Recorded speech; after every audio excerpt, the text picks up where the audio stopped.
Yenge kuzulu, yenge vantoto. Yenge vantoto, yenge kuzulu. Tata mvuluzi kimbangu, yala kwako. Tata mvuluzi kimbangu, yala kwako. Nzambi yetu kimbangu, yala kwako, yala kwako, yala kwakwe. Songa ntelaku, kadi wanongini, munza ya mvimba. Yenge keto batata yeba mama, yenge na biso batata na ba mama. Mongongo bozali koyoka. Ezali ya wabinondeko nembumba vala. Nembumba vala botamina mama, masanga vala pena tata nlandu mabiala. Nembumba vala azali mfumu tsaku nevunda. Yenge keno. Yenge na bino lisoso. Kukiele. Bien bandeko, lelo tozali le 21 septembre 2025.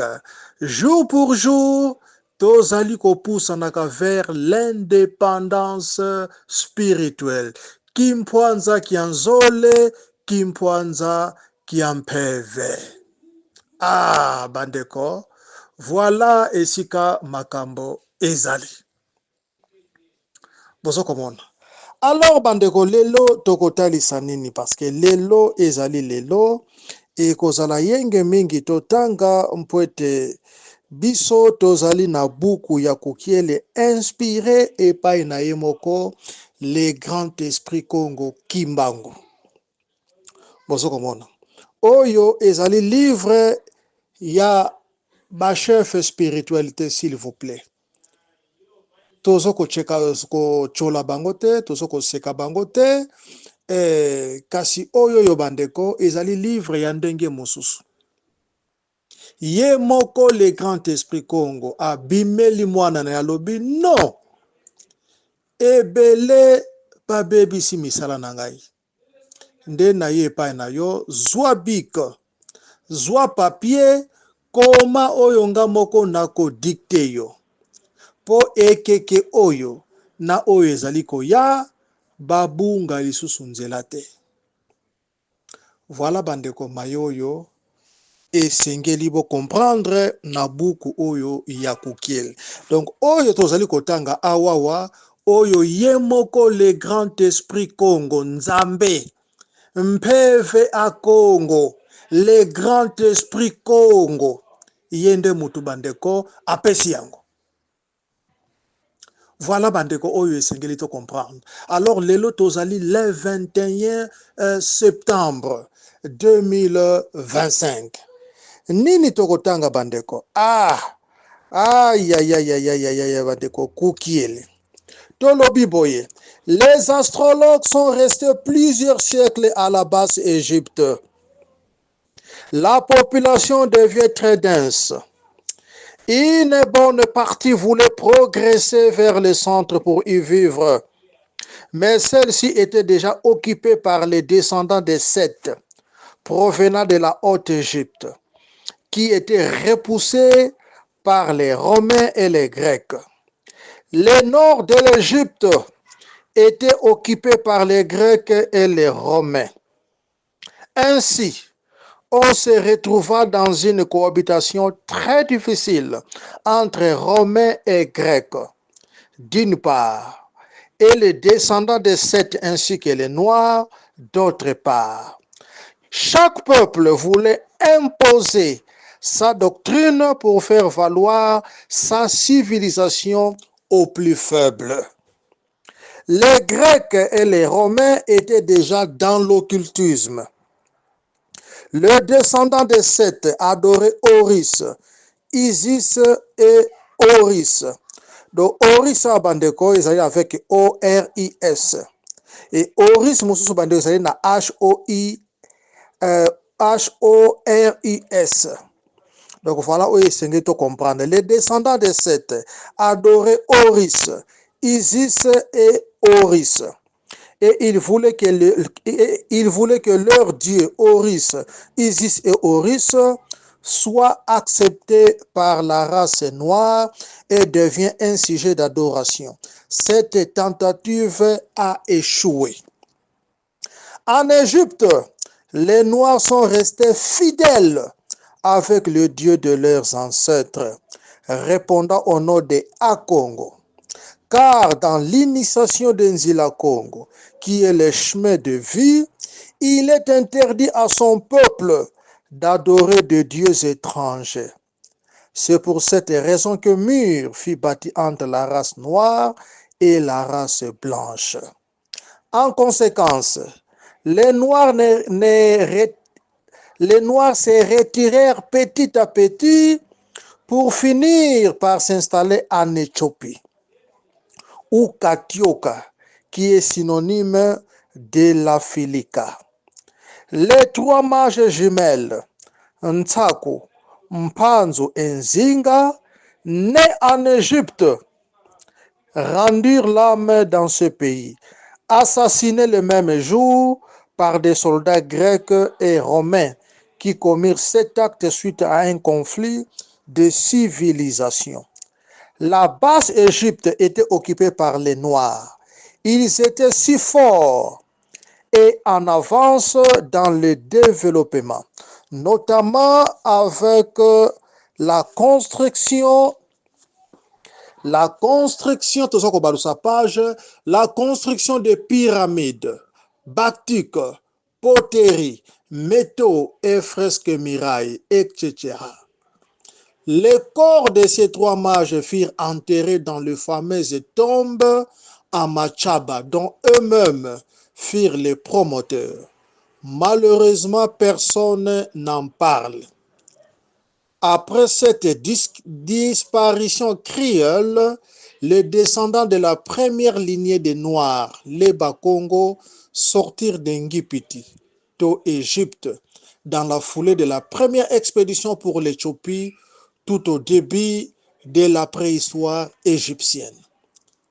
En effet, selon la prophétie d'Nzila Congo, ce peuple devait retourner à Ndingu Anti pour y construire Mbanza-Mpwenya, une belle ville Angola, entre parenthèses Angola, l'actuel Mbanza Congo, et de vivre éternellement. Les deux autres lignées suivirent quelques années plus tard. Les descendants de Nentombangadio et de Neundemvokila sont restés en Égypte jusqu'au règne du roi Pharaon. Ils ont accueilli la famille de Joseph sur instruction du roi Pharaon pour les consigner aux travaux d'élevage près de 420 ans en Égypte. Par contre, nous savons que par la volonté d'Akongo, ceux de descendance quittèrent précipitamment l'Égypte avant les grands fléaux de Dieu qui ravagea l'Égypte pour l'Éthiopie. Ramsès, qui était si proche des Noirs en Égypte, avait soufflé à Nentombangadio de quitter tout le pays. Car lorsque Pharaon va libérer le peuple d'Israël, ce sont les Noirs qui auraient subi les sorts jadis réservés à ce peuple. Voilà, Bandeko, Malobaya, le grand esprit Congo.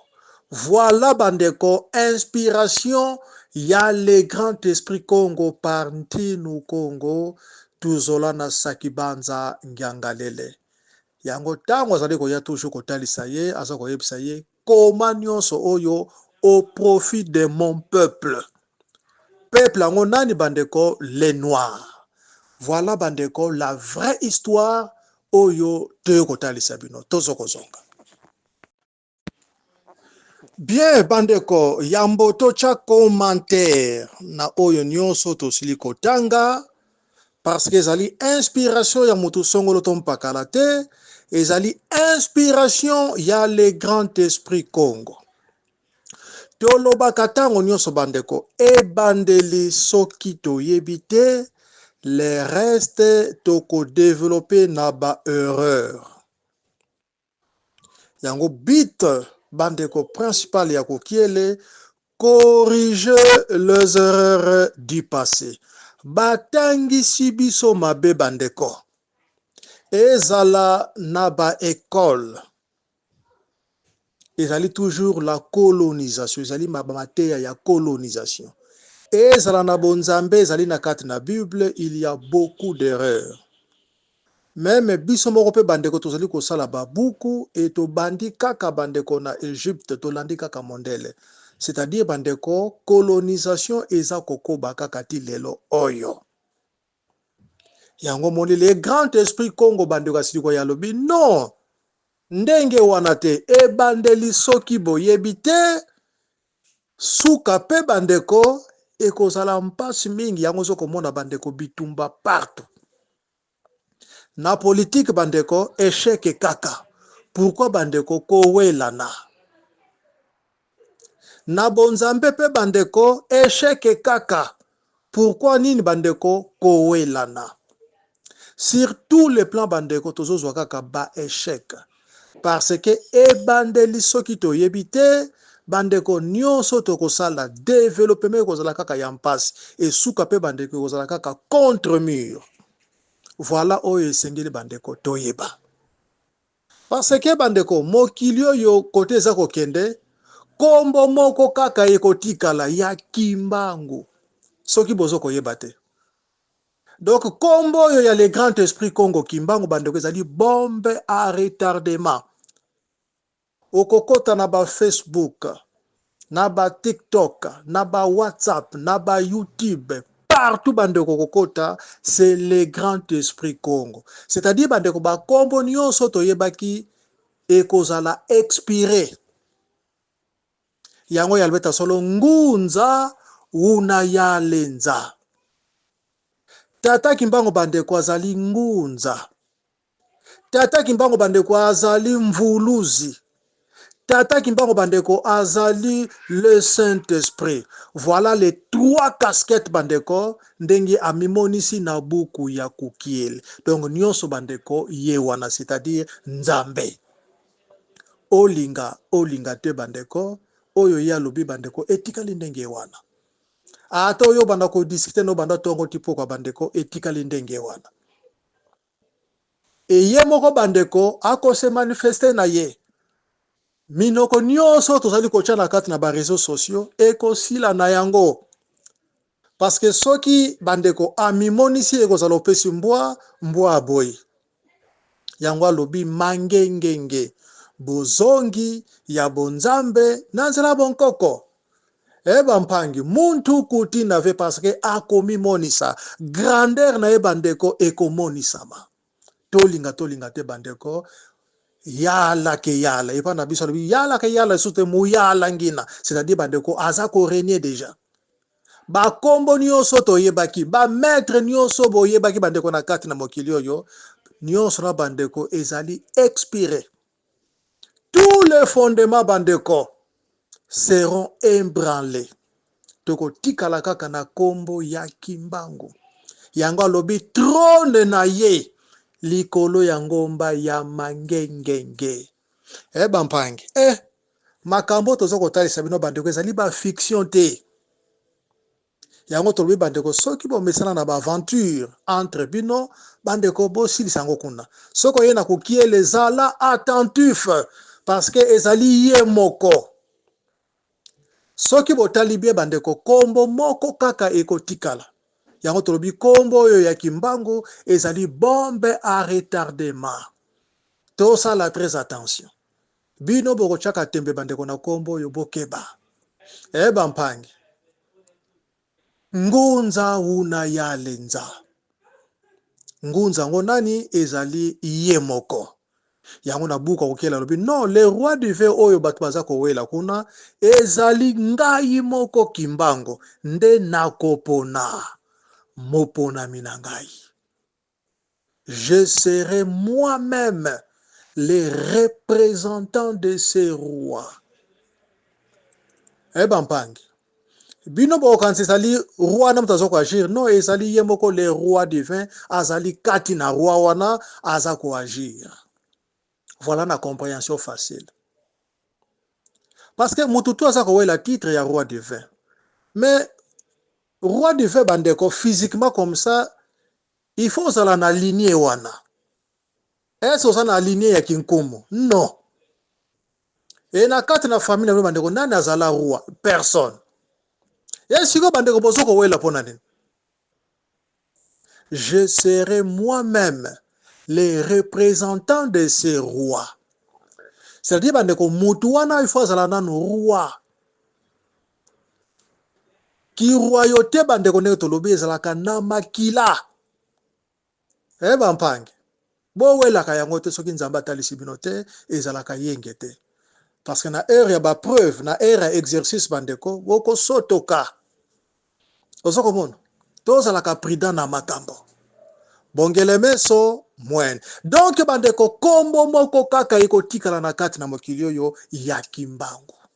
Tolinga te tozokoma na esika wana. Yango moni même pas ya ba chrétien baza ko lobela yango parce que ba moni déjà bandeko défaite. C'est fini. Et mindele bango mo déjà bazo beta solo c'est fini. La main noire bandeko eza ko tungisa bango. Mais Macron za ko loba biloko nyoso to wana. Est-ce que tozoko comprendre? Tozoko comprendre te. Ba bitumba o tozana ngo eza nanu ya politique te bandeko ezali bitumba ya molimo. Mokili mobimba bazolinga trône wana bandeko ezala epai na bango. Kasi bandeko ngonga ya trône ezali ngonga ya bandombe. Je serai moi-même le représentant de ces rois. Yango ya lobi trône na ye ezala likolo ya ngomba ya mangengenge. Alors soki tina 21e siècle bandeko bino bozo salela nano banzambe bapaya. Bozo salela nano Bible, bozo salela nano Coran, Barabajita, Talmud, bandeko ezali retard. C'est-à-dire bozo pesa race noire retard. Bino nyonso oyo na minute boza nano ndengo na bandeko ezali retard. Bampange, to salaka très attention. Il faut que talaka ba signe du temps. Temps oyo bandeko ezali temps homme noir, il faut régner, il faut s'imposer. Bandeko indépendance ba arrachaka yango, il faut to s'imposer. Alors ndenge nazo komona biso bandeko eko simba te. Yango ye moko lobi eta solo bo tselanga kiti nanga na mangengenge. Bilembo yo bobungisa, voilà. Bozongisa ngo na mangengenge nde wana mpasi na bino ekokoma yanga ikimbango nga moko na kobundela bino bampange. Donc voilà oyo esengeli toyiba parce que homme noir tisi kwa ndeka ka traître azo comprendre na yete malobe bele ko finga na ko cholana ba réseaux sociaux nyonso to bande komika ko finga na ko cholana na ba religion nyonso to bande komika ko finga na ko cholana bande ko c'est très grave. Voilà esika tokomi yango ya lobi bana bilaka ya mvuluzi kimbangu trône nanga likolo ya ngomba ya mangengenge bandeko kote tozokende tolinga te yango nde ekosalema bongele meso mwene.